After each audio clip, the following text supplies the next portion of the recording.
This year's mental health awareness theme is anxiety, and today we'll be exploring different aspects of anxiety.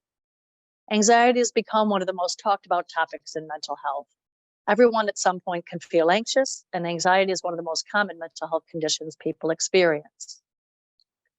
To put things into context for today, the Mental Health Foundation just published some new research that shows that in the last 2 weeks, 60% of UK adults experienced anxiety, which interfered with their daily lives, and 45% of people with feelings of anxiety said they kept it a secret, which is why we advocate creating inclusive, mentally healthy workplaces where everyone is able to bring their whole selves to work, and that they feel they're able to have that conversation with their line manager or someone about their feeling stressed and anxious.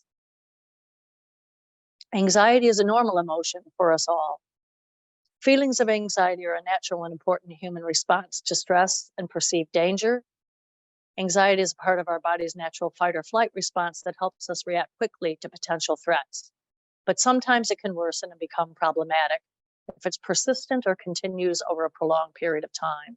It can then become overwhelming, stop us from doing things that we want to do or need to do. Anxiety can be experienced as feelings of unease, worry or apprehension, panic attack, or a range of feelings in between. Symptoms can be different for different people and can affect people in different ways in their day-to-day work and life. Learning to recognize the symptoms of anxiety can help manage those symptoms that you might be experiencing. Some of those symptoms can be physical, such as muscle aches, dizziness, chest pains, or emotional symptoms such as feeling irritable, overwhelmed, angry, or short-tempered. There are behavioral symptoms, which include avoidance, change in eating habits, and cognitive symptoms such as racing thoughts and memory lapses. Many UK businesses are facing absenteeism, presenteeism, reduced productivity, and high staff turnover due to mental health issues. 3 in 5 UK employees have had mental health issues due to work-related issues. And this becomes even more prevalent, I think, in the architecture profession. Lots of things can lead to feelings of anxiety, including exams and course pressures, work demands, work pressures, relationships, starting a new job or losing a job, or other big life events. We can also get anxious when it comes to things to do with money and financial issues or not being able to meet our basic needs. Basic needs like heating our home, buying food, and other external factors that can trigger our anxiety. But on a positive note, anxiety can be made easier to manage and help prevent it from becoming a longer-term problem. So I'd like to now get to our conversation and introduce Ben Channon. I've known and worked with Ben for many years. Ben is an architect, author, TEDx speaker, and mental well-being advocate for improving mental health within architecture. He's a director at Wellbeing design consultancy Ekkist, where he helps clients, design teams create healthier places and researches how buildings and urban design can impact how we feel. Ben developed an interest in design for mental health and well-being after experiencing anxiety in his mid-20s, which led him to research the relationship between buildings and happiness, forming the basis of his first book, Happy by Design. Ben's second book, The Happy Design Toolkit, published in March last year, offers a more practical advice on how to create buildings for mental well-being. I first met Ben in 2017, which was quite a while ago, pre-COVID, when he co-founded the Architects Mental Wellbeing Forum, which I've been a member of since its inception. The forum is focused on improving mental health within the profession, and we will put the website address of the forum in the chat later on for anyone who's interested in finding more about the forum or how they might like to get involved. So welcome, Ben. Thanks so much for joining us today and to speak about your own personal lived experience with anxiety.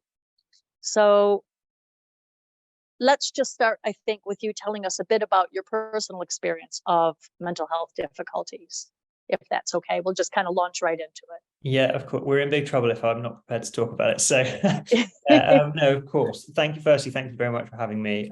Thanks to the ABS for putting on an event like this. I think it's absolutely brilliant that we are getting together and talking about things like anxiety, which, as you said, actually, I didn't know all of those stats at the start. So to hear some of those stats about how common these issues are, the fact that so many people will at some point in their life or their career struggle with some of these issues, I think it kind of hits home the importance of this, and yet it's still, to some people, to a lot of people, many employers as well, quite a taboo subject. So brilliant to get people together and just have a really open conversation. But yeah, in terms of my own personal experience, I suppose it's important to sort of start with when I was younger. Really, so I grew up in Devon, relatively kind of rural part of the world. It's probably where I grew up. The primary school I went to, about 3/4 of people were farmers, and it's fair to say we weren't kind of at the cutting edge, maybe, of having kind of conversations about our emotions and our mental health and things like that. So for me, I think I was already like quite ill-equipped, sort of, and it was also, I was growing up in the 90s and early noughties, where the landscape was so different. We weren't having conversations about mental health. I was going to say it wasn't on social media. We didn't have social media, and so it wasn't taught in schools. So I was definitely not really prepared for kind of the experience that I went through, I would say. And for a while, I didn't really realize what was happening to me. But yeah, I was sort of in my mid-20s. I would probably say I was about 24, 25. And I was kind of just newly qualified. And like a lot of young architects, I was sort of pushing myself very, very hard. And I should say as well, I tend to say that most of this was self-inflicted. Of course, I was going through sort of pressures and stresses from work, like we all do in the industry, but I probably could have stepped away from that at any point, in a sense of, I could have pushed back, or I could have maybe done a little bit less than I was doing, but I was trying to impress the people above me. I was trying to make a bit of a name for myself, and obviously impress my clients as well. So I was working really, really hard, probably doing 60, 70-hour weeks consistently over quite a long period of time. And also just having, like a lot of architects, that sort of perfectionist trait as well, where being very hard on myself if I got anything wrong, and really just demanding perfection from myself all the time, which probably did have a positive impact on my performance for a shorter period of time. But then, as you know, Anne, it's just not sustainable. And I basically ended up burning myself out. And actually, for me, it was very interesting, probably because I didn't spot the signs. I had no knowledge or understanding of mental health, really. And I didn't really think it was something that would happen to me, because when you're that age as well, you've got that feeling, a little bit of invincibility, don't you? Certainly I did at any rate.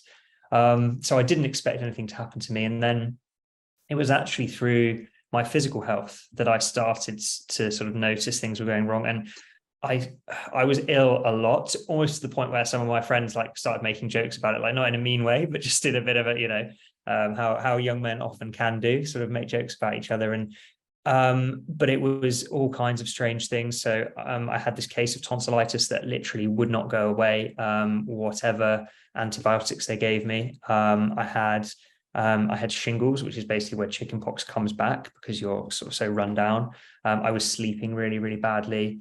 And then, it wasn't until after I kind of understood what was going on, but I also realized now I had many of those symptoms that you listed. So the kind of the racing thoughts, probably those close to me at the time would say irritability, although I don't know if that's changed too much, but it's certainly, just erratic moods, and often feeling very down in the dumps. And I think that's connected obviously partly to the physical stuff and the lack of sleep, but in hindsight, it was actually, there was a lot more going on there. And I was very lucky because I went to the GP for, probably the 5th or 6th time in a few months because of yet another health problem that had happened.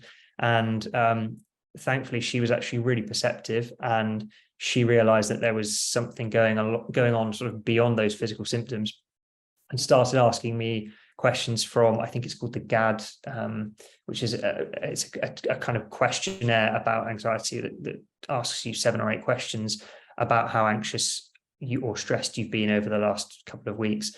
And as soon as I started answering the questions, I realized the answers were not good answers, and I definitely was in actually quite a bad place. And so for me, I think there was a bit of shock there of, I never thought this would happen to me. I didn't think I would ever have problems with my mental health. But yeah, so it was all quite a new experience for me anyway.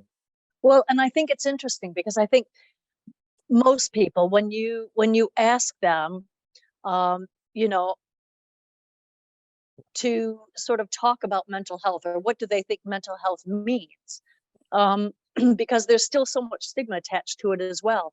But most people think about mental health in a negative way, that you're like mentally ill, or that, you know, you've been locked up somewhere, or, you know, not that it's something that everybody has. I mean, you know, mental health, when you use that language, really means that everybody has a mental health, just like we all have a physical health. And I think that what's interesting is that,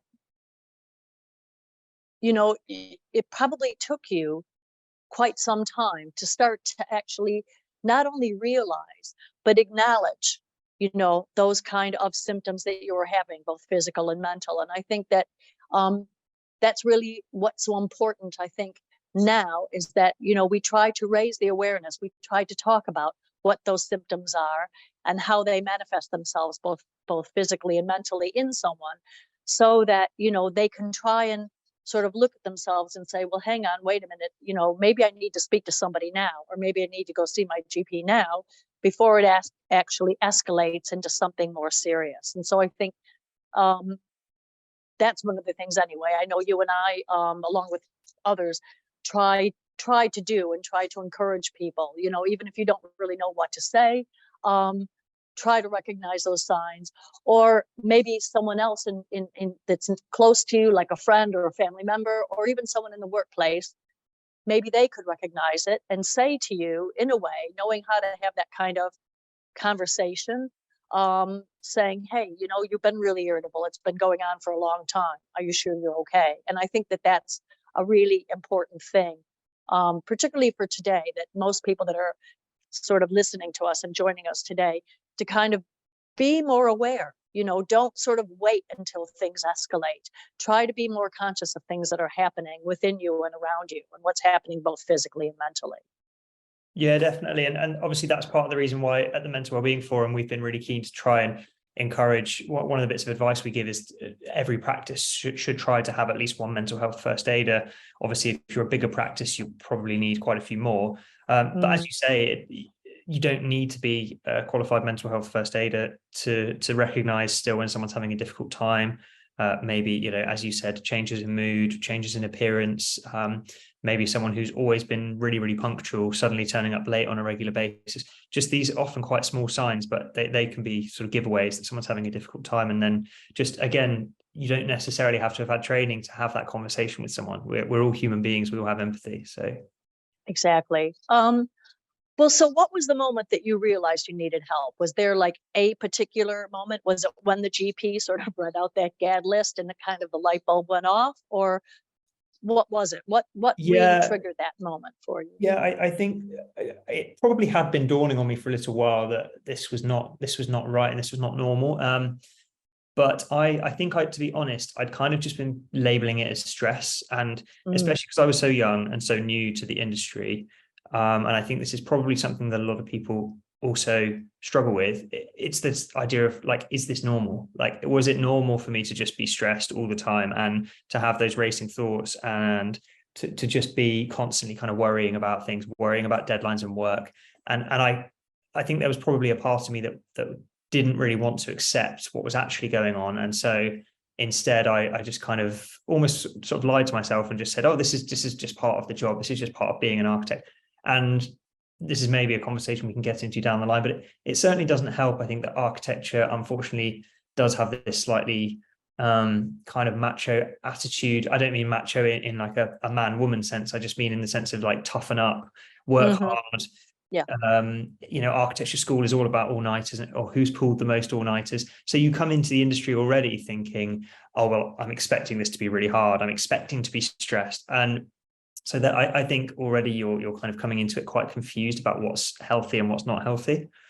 And that certainly played a role for me. And I think also just on the stress thing, it's important to say as well that stress isn't always bad. Sometimes we need a bit of stress. It's good.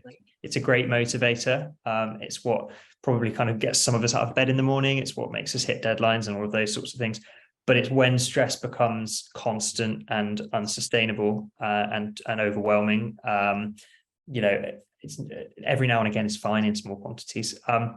But yeah, for me, it was really, I think, that moment then of the GP saying to me, listen, your score on this test is very, very high, and you're showing clear signs basically of anxiety. And then we were able to have quite an open conversation really about what that meant, because I didn't really know what anxiety was, to be perfectly honest.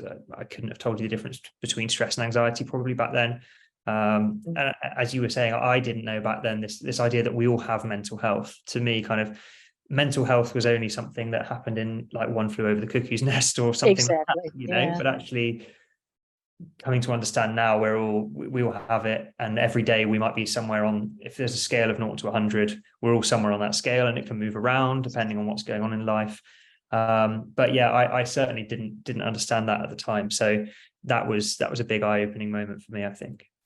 And was there anything in like your practice, was there anything in the workplace, any kind of culture at all where you felt comfortable, or did anyone actually recognize anything that you were experiencing and have a chat to you? Or was it really mostly yourself, by starting to realize that, particularly from your friends, because although it may have been a bit of, kind of done in a more jokey, kidding way, you obviously start to realize in your head when people tell you these things, hang on, wait a minute, maybe there really is something. And I've just actually been brushing it to the side for so long, because like you said, you want to achieve, you want to do well, you want to be recognized, you want to progress, and this is a profession that you've spent, over 7 years, in education trying to get to, and you've now got this job and you want to do really well.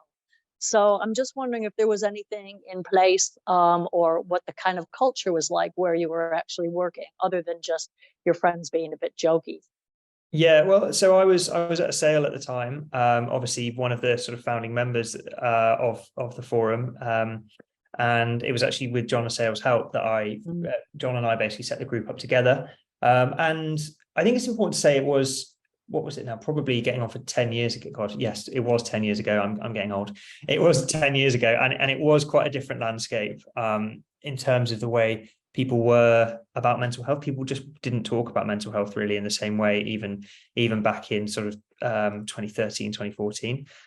So, that said, I was able to have good conversations with people in my team and my associate and people like that, and just to explain, and I may have perhaps been slightly economical with the words I used, and just, I may not have said exactly I'm having problems with my mental health. I may have just talked more about being stressed, being overwhelmed, those sorts of things, because again, partly, I suppose, lack of vocabulary on my part and lack of fluency in being able to talk about it.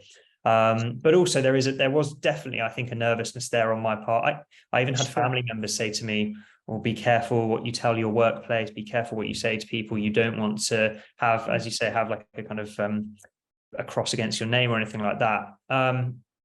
But actually, the more people I spoke to, I think I would say kind of the better the better the outcomes, and people were actually very understanding, very warm. And similarly with my friends, I'd have friends who they'd ask me to go on a night out, and it was actually when you're in a headspace like that, it's the last thing you want to do. And previously maybe I would have said to them, oh, I'm just feeling a bit tired or whatever. And I remember really clearly opening up to one of them and saying, look, actually I'm going through a bit of a tough time at the moment. I really don't feel up to it. I wouldn't be good company. And he said, oh, well, don't worry, let's not go out. Why don't I come over tonight and we'll have some dinner and we'll have a chat. And actually that was like such a helpful thing for me to have at that time. And if I hadn't been honest, and if I just kind of made up a lie, then I wouldn't have benefited from that friend and that friend supporting me. So I would definitely say that sort of overwhelmingly to people, if you are struggling, if you are having difficulties like that, then do open up to, I would say, probably friends and family first. But also I think we do need to create a culture of opening up in the workplace, and also that it goes two ways, right? So it needs to be as well about employers making sure that people do feel comfortable and knowing, as you said, was it 3 in 5 people have suffered with workplace sort of mental health problems as a result of the workplace. So that's, over half of everyone you work with probably has done or will suffer. So it shouldn't be a taboo. It shouldn't be something we're not allowed to talk about at work. And we should all feel more comfortable just being human beings with each other, really. Well, exactly. I think that's why it's so important. And, again, we're both big advocates for people being able to bring their whole selves to work, and if they are struggling for any reason, organizations need to start to look at creating a more inclusive culture of health, well-being, and performance, where, everyone will feel that it's okay to speak to their line manager or someone saying, I'm struggling one way or another. You know what I mean? Because to not talk about it only, I think, increases that anxiety and that stress. And so, ironically, no one would think twice about telling their manager that they broke a leg or an arm or an ankle. Mm-hmm. But people obviously are still very fearful of mentioning that they're struggling mentally or are stressed and anxious, because they're worried about that kind of, like you said, that taboo or that stigma that's still attached to it, despite it, the kind of rise in awareness around mental health. But, there's a big worry that, it will impact you negatively. Either you may lose your job, you might be sidelined, you might be pulled off projects, you might be just treated differently. And, again, all those things will have a negative impact on you, rather than, fortunately for you, your employer was actually much more open and much more helpful, I think, at a time when, it was still very much under the radar. Nobody was really talking. 10 years ago, nobody talked about mental health in the workplace, let alone, talking about raising awareness, some people coming in and maybe delivering talks and workshops and what have you around mental well-being. And so I think it's interesting that, we've made that change, and it is changing. But I think we've got a long way to go. And I really hope that, again, today, with everyone actually listening, that they'll take an interest in the culture that they have within their practice and look at what that culture is, because it doesn't take a lot. It's not that hard. It's not that hard to be a kind of more inclusive kind of environment to create, so that people actually feel more comfortable. Because, like I said, all this does is really increase your anxiety and stress. And so clearly that's not a great place to be. And obviously productivity and everything else isn't going to be great, Well, yeah, exactly. And I just wanted to mention that actually, that if hopefully we do have some directors and some senior staff here from practices, and no doubt they will have thought at some point, during their time running their businesses, about it's obviously, we want to do this for the right reasons. We want to be doing it for the people, but there's a very strong business case there as well. Actually, I think a lot of employers historically have been worried, not just in architecture, just generally, about things like, if we reduce working hours, or if we do allow people time off for mental health problems or whatever, how's that going to affect my bottom line? But actually, all of the research shows, and there was an amazing report by Deloitte a few years ago, actually, which showed if you intervene once a problem has happened, and help someone to fix that problem, you get about a 1-to-1 return on the money you spend on kind of helping that person. But if you intervene at an early stage, you get an 8-to-1 return on your investment. So for every £1 you spend preventing mental health problems, you get £8 back. So it's complete no-brainer. And when you think about it, as you say, the cost of replacing someone, if someone gets so burned out that they leave your business, or they, even worse, maybe leave the profession, leave the industry, that's going to cost companies, tens of thousands of pounds to replace that person, to hire a new person. So when you think about then actually the relatively small cost in comparison of making some of these changes, it really is a no-brainer from a business sense. Yeah. No, exactly. And I think in addition to the business case, I think there's another element to that where I think employers have a legal duty of care to their staff and everyone that works for them. And I think at the end of the day, like I said, it's not costing the employer anything to actually look at the culture that they've got within the practice, and just making a few small changes, and trying to be a bit more flexible and a bit more aware, and even managers as well, depending on the size of the practice, so that there's just a bit more awareness going on, particularly in light of the fact that we've been banging on about mental health and trying to raise the awareness about, the business case and the effects that it has on individuals for such a long time. So I do hope that, people will take a bit of note of that and do get in touch with us. If anybody needs any help, we're always happy to help out and try and help you to get that culture going, and create that culture within your practice. But I also wanted to just ask a bit about the help that you received. I mean, was it solely through your GP? Were you referred anywhere else? And what difference did that actually make? Yeah, so I was actually very lucky, and I didn't realize kind of at the time how lucky I was, in the sense that I was referred very quickly to get some cognitive behavioral therapy, so CBT, at the local hospital, really not far from where I lived. And I was seen by somebody within a matter of weeks, really. It was probably about Well, 6 fantastic. weeks.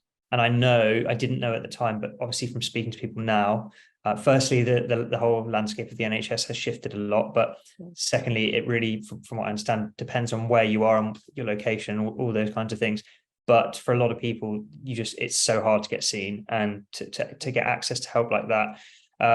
Even though we all pay our kind of national insurance and we should have the right to get access to those services, for a lot of people, it's almost impossible. And so I was very lucky. I did have CBT, but I also got weirdly, which something I'd never ever thought I would get involved in, but someone recommended mindfulness and meditation to me. And again, growing up as a kind of teenage boy in Devon, that's not a world you think, like a rabbit hole you think you'll go down. But I found it was very, very helpful, just in terms of just slowing everything down, quietening what was going on in my head. And there was one analogy I heard, which I think it was from using Headspace, which really resonated with me. And it's this idea that when you're stressed or anxious, your brain is kind of like a choppy sea, and you can't, it's very hard to almost see what's going on in there, to assess and analyze your emotions. But the meditation helped me to kind of turn that choppy sea into they talk about a kind of calm pond or a smooth lake. And you can almost then look down with a lot more clarity and just be like, okay, I'm feeling stressed, I'm feeling angry, I'm feeling anxious, whatever it is. And actually you see those emotions coming a lot further away, which then just gave me that ability, I think, to step back and deal with them. Not every time, but sometimes just to actually have greater clarity and understanding of my own emotions. So that was really helpful. And I did a series of sort of training sessions with the Mindfulness Association in London, which I would really recommend to everyone. I think they've got a chapter up in Scotland as well. But then actually a couple of years later, when again, I kind of things kind of got a little bit too much, I actually got in touch with the Architects Benevolent Society, because by that point you'd obviously started doing the partnership with Anxiety UK. So when actually I did have a bit of I wouldn't say relapse is not the right word, but again, I just did find myself, I just pushed myself too hard again and hadn't realized the symptoms quick enough. So I was very fortunate to get a few sessions of therapy through Anxiety UK via the Architects Benevolent Society, which again, given how difficult it can be now for people to reach help through the NHS, I would definitely recommend anyone in the industry, if you are struggling, just pick up the phone and call ABS. It's all anonymous, and they can get you help really, really quickly. And I couldn't recommend it enough. Thanks. Well, I agree. I think the thing is, again, you may not necessarily recognize that a lot of these things are happening.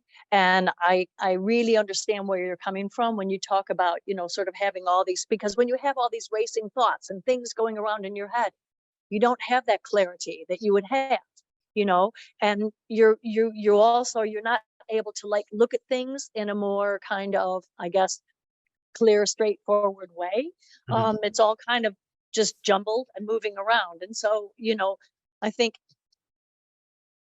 when it gets like that, I think you're obviously also approaching a stage where it's actually getting much more serious. And if you haven't had any kind of support therapy, CBT, whatever it is, prior to that, that's where I think it can start to become, I think, quite scary for people. Because again, maybe you don't even realize that's what's going on. So I think these are the kind of things that we try to encourage people, is that, when you start to recognize little things within yourself, or people bring these kind of issues up and they kind of say to you, like we were saying before, oh, you seem to be irritable, or you might be, or say at work, and one of your colleagues is like, wow, are you still working on that same drawing? You've been doing it for 5 days. What the heck's going on? And you're not really focusing. You're not getting anything done. And I think it's really important, that people are supportive and helpful and try and recognize these things in individuals, and give people that kind of help and support so that they can actually go off and sort of seek some kind of help and support at some point to help them actually kind of get back to having a much better clarity and managing themselves in a more positive way. So you've talked a bit about the help that you received. Do you think that, do you manage, and you also said not a relapse, but maybe a bit of a, pushing yourself too hard again. And I think, again, that's quite common. I know from speaking to many people over the years that is something that's really common, and that, it does tend to happen over and over and over. So using the kind of techniques or things that you've learned, whether it's mindfulness or what have you, helps you to kind of manage your anxiety and stress in a much better way on a day-to-day level. So have you made any kind of daily changes in your life, or what kind of changes have you made to help kind of manage these, your kind of, I guess, stress and anxiety on a daily basis? Or is it just kind of whenever you feel it coming on again? No, I think, to be honest, it was almost from the ground up. I had to step away and reassess what I was doing, because again, as I said, I obviously described to you my kind of working habits and my way of working, and it definitely wasn't healthy. I think I'd probably almost got myself into that mindset of, or people who leave at 5:30, they're lazy, or people who take a long lunch break, they're lazy. And it's an easy mindset to find yourself in, because it's kind of the mindset we were educated with at architecture school, right? And I know that it's still probably the case at quite a lot of practices, although I hope we're moving away from that a little bit. But yeah, I really had to step away and look at my mindset, and actually just completely re-educate myself as well. So do a lot of reading about actually what is a healthy work-life balance, and all of these interesting kind of fallacies we believe that working longer means we're more productive. And it's, again, there's really interesting research showing for about the first 3 or 4 weeks, if you do 60-hour weeks, then yes, you are more productive. But then after that first month or so, your productivity, your net productivity actually drops below what it would have been had you just stayed at kind of a healthy balance. So definitely just looking at that. Oh, sorry, my dog started making noises. So apologies if you can hear it. It's nothing sinister, don't worry. But yeah, definitely just reassessing how to work healthily, and making sure I do take a lunch break every day. Just whether you eat lunch, go out for a walk, whatever it is, exactly, just get up and move around. Yeah, and realizing that actually, obviously in exceptional circumstances, I work late, and I might be working till a little bit after 6 p.m., but generally try to sort of get away from the desk at 5:30, 6 o'clock, and just say, actually, maybe I didn't get everything I wanted to get done today, maybe I didn't finish it all, but if I come back tomorrow morning, I'm now tired. What might take me an hour now will probably take me 20 minutes in the morning. And therefore, actually, it becomes a bit of a false economy. And trying to think of other things, really, I suppose, getting back into exercise as well. I'd probably, again, it's all part of the work life or life work balance, as I've heard some people calling it these days, but making sure that actually you realize that you're kind of, your work is not your entire reason for existence. It's not your whole identity. And it is important to join a sports team, or, go out walking, go out running, Get yourself a nice noisy dog who you can, again, that gets you out of the house every day. That makes you walk and makes you, walking a dog's a very mindful experience. Actually, there's not too much to distract you while you're doing that. So yeah, Marmite the dog agrees. So yeah, I think there's been a lot of changes, but I think as an industry, and that's partly why we set up the forum, right? And it's to try to change people's mindsets away from this idea that like your best staff are the ones who work 70-hour weeks. That's just not true. Your best staff are actually, I would say your best staff are the ones who can get the same amount of work done in a healthy, in their 9 to 5 as someone who works 70 hours. It should be way more about output and what you're delivering and the quality of your work rather than how much time your bum is on your seat at your desk, really. Well, exactly. Again, I agree 100%. And again, this is something that we kind of advocate and talk about all the time. I mean, to burn yourself out, you're no good to yourself or anybody else, your team, your colleagues, or anybody else. And I mean, we all know how much time, we actually spend in at work as opposed to like how much time we spend at home. I mean, that's just the nature of what we do. And I think there's nothing wrong with that, but like you said, you need to be there and make that time as productive as possible. If you're burning yourself out and you're just sitting there, or you're not really capable or able to manage a kind of list of things to do, and that doesn't mean you have to do them all in one day, it doesn't mean you have to do them all in 1 hour. It means you look at them and you say, okay, well, hang on, these are the priorities, these are the ones I can park because they're outside my kind of realm of control at this moment. There may be other factors, and this is what I think I can reasonably do today, and this is what I'm going to try and get done. And that's, I think, a more realistic way of approaching things without then beating yourself up and sitting there trying to produce work or do what you do for like the 70-hour week as opposed to the 9 to 5. And I think you're a great example of proof is in the pudding. At the end of the day, you worked your way up to associate at a sale. You were doing all this great work. You set up the forum. I mean, we were always really busy doing loads of stuff with the forum, which was fantastic and took up an incredible amount of time, but it's really rewarding. And you've kind of moved on from that to where you're at now as a director, of the organization you're at now. And I think, that happens because you started to get that clarity and you understand, and you do sort of start to manage yourself as opposed to, trying to just spin your wheel like a gerbil and not really get anywhere. So you've obviously progressed. You've done what you wanted to do. You've met a lot of your goals. And I think that's really important to recognize, that you don't need to do a 70, 80-hour week and spend all the days. You can leave at 5:30. You can have a normal life outside of work, and you can have a very full, productive life within the workplace and still work what I guess we're going to call normal hours, if there are such a thing at this time, Yeah.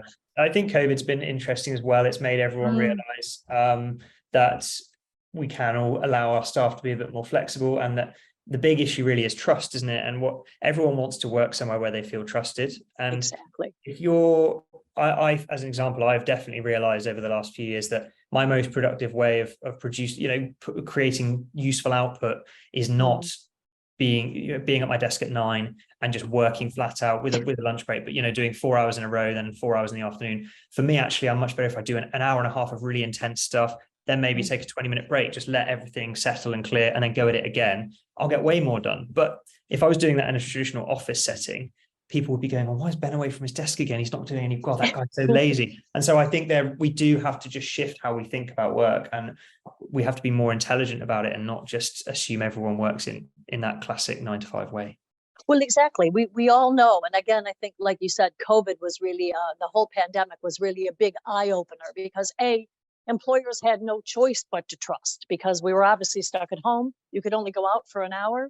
And, pretty much, that was the situation. And so when it was time for us to kind of ease and move back into the workplace, I think the case was there, the business case was there. Trust should have been a given. Work obviously got done. Things didn't come to a grinding halt. And as a result, I think people, employers in particular, need to understand that and be flexible.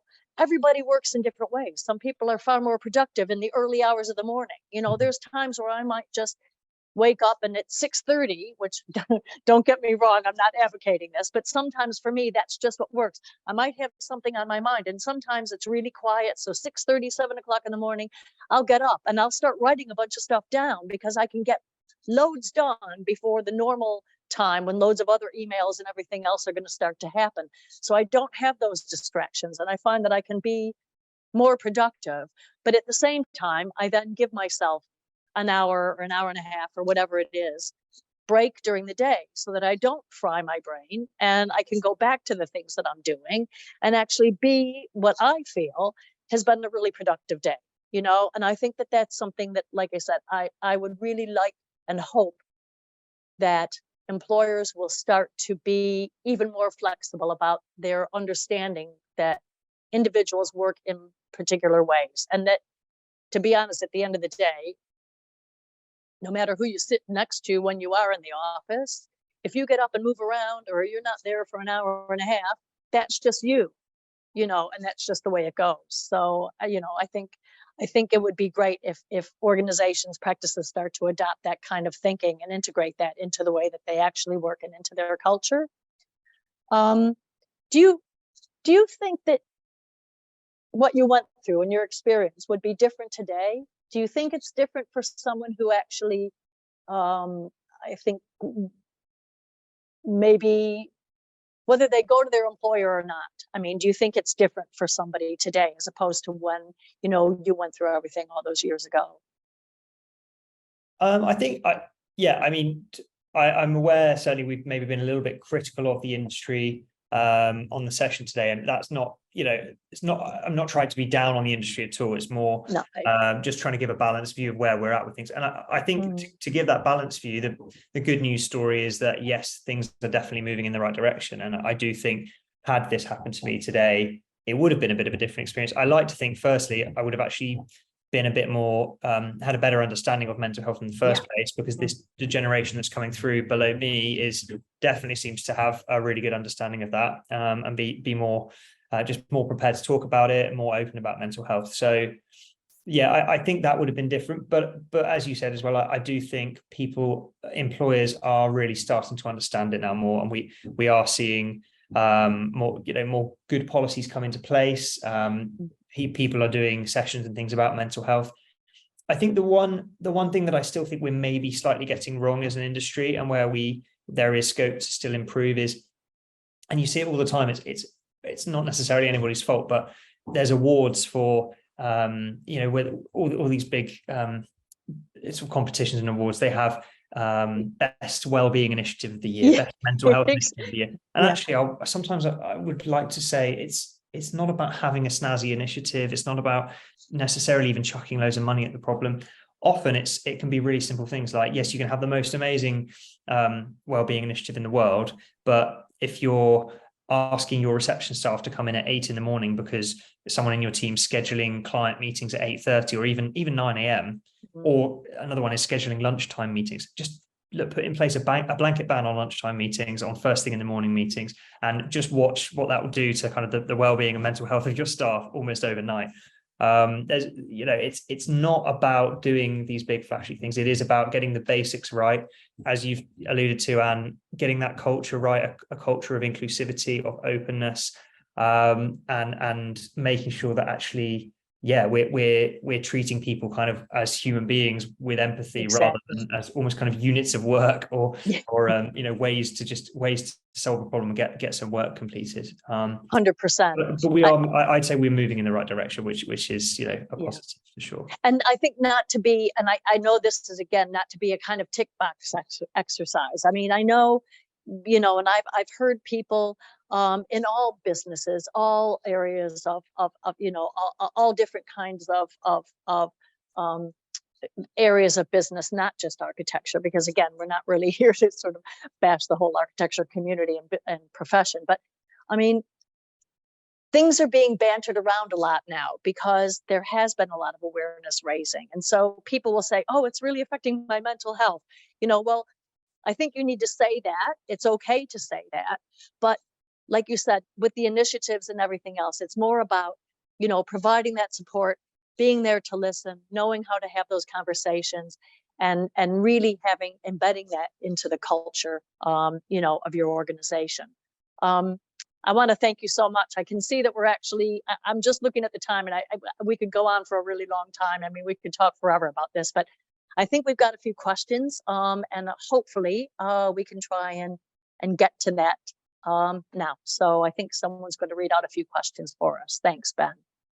Thank you very much, both of you. I have got a couple of questions here, and I was just going to say a few words before we let everybody go back to work. But that's really, really interesting. I think you touched on quite a few of the really key points that we're trying to get across, and issues that are very current in the industry. Sorry, we just had a question come through. Interesting point on early and lunchtime meetings, but what about events like this being at lunchtime? Is that okay? It's a good question, because it's not necessarily a break for people, is it? What are your thoughts? Yeah, that is a very good question. Kind of been hoisted by my own petard there, I think. But well, hopefully people don't see this as a stressful, kind of work type meeting where they're on the spot and it may be causing them as much levels of stress as they would have in, say, if they were hosting a DTM or something like that. But no, I do appreciate that point. We definitely found it tricky back when I was at a sale, and for a while we were putting on sort of lunchtime mindfulness sessions, but then people were saying, oh, well, I don't really want to give up my lunch break. But then if you do certain sessions, CPD sessions as well during the workday, then a lot of people say, oh, we can't do them because we're too busy with meetings. So there is a bit of a catch-22 there. But I think as long as the sessions are kind of handled in the right way, they're not putting lots of stress and things on people, then that's good. But also, again, maybe it's a case of saying, we're going to do if you want to put on a lunchtime CPD as an office, for example, say to people, right, if you do want to go outside and you go stretch your legs, go for a walk, or just take a break from your screens for 20 minutes, half an hour after the CPD, that's also absolutely fine as well. That's what I was going to say. I think it's, perhaps just thinking slightly differently. And as you were talking about, Ben, having that flexibility, but it's sometimes these little things that can make a huge difference. So people can go and have a walk now instead of going straight back to their desk, clear their heads. So good one. Thank you. Just one more question. How would somebody approach someone who they think is struggling but hasn't reached out for help from anyone? So someone who's noticed that someone they know is struggling, how would you approach that with that person, do you think? Yeah, it's a tricky one, and it will always depend on the person, and particularly on your relationship with that person. If you're very close to them, it might be a very different sort of scenario to if it's someone you only really know just through the workplace. But one strategy that they talked about at the mental health first aider training, and which I really like, is this idea of asking someone twice. So you ask someone, are they okay? And what do we say? I mean, we're, certainly anyone here who's British, our response is, yeah, I'm fine. Yeah. And that's it. Are you okay? And that's it. And you kind of move on. But actually, if you ask someone again and say, no, genuinely, is everything okay? Just wanted to check. Just the simple act of doing that, and I've done that numerous times, it can really all of a sudden just, it makes someone have that second look and suddenly go, oh, actually, you know what, maybe I do need to talk about what I'm going through, or maybe I should open up and just be a bit more honest about my feelings. So that can be a really good strategy. I think it's also important that the setting in which you do it. So it can be better if, obviously don't want to do it in the middle of an open plan office. Ideally, probably better slightly away from a kind of traditional work setting at all, if possible. But yeah, even just sort of if you've got a separate little staff kitchen and you catch someone at the same time, you're making a cup of tea at the same time or something like that, again, they can be really good moments to do it. But I think getting your timing right and getting the setting right is really important too. Absolutely. I agree 100%. They're good tips. And I think sometimes people are scared of asking those questions, and as you say, you don't need to be an expert in mental health to ask someone if they're okay. So that's just approaching it in that way. We've got one more question. I think we've got time for one more question. So Priya has asked, is there some kind of wellbeing charter in place that could be put in place that practices could incorporate, and most importantly, not a tick box, but covering the basics, such as perhaps like a regular team meeting about well-being, signposting support, working hours, taking breaks. And as we've talked about today, small actions can make a big difference. Well, 100%. I think the thing about that, she's hit the nail on the head. I mean, integrating well-being and looking after everyone within a practice doesn't have to cost money. There are things that you can do, like Priya's pointed out, having kind of regular meetings and team meetings, talking about well-being, having signposting and information around where you can go for support within the studio instead of just blasted in front of your face on a kind of yearly basis where, 9 times out of 10, you're probably going to forget about it. But also just talking about amongst yourselves what might actually help, so that then you might think about, okay, well, let's try this, see if it's working. And if it does, great, then we'll keep it going. It doesn't necessarily have to be, I think, charter or guidance, although I think sometimes it is good to have these things to refer to and sort of remind people. And I don't think that there's anything wrong with having guidance and or charters, but I think it doesn't have to be that formal. It can be very simple, straightforward, and easy. And once I think people start to gather together and start to talk about it more regularly and more openly, it becomes much easier. Yeah, definitely. And less awkward.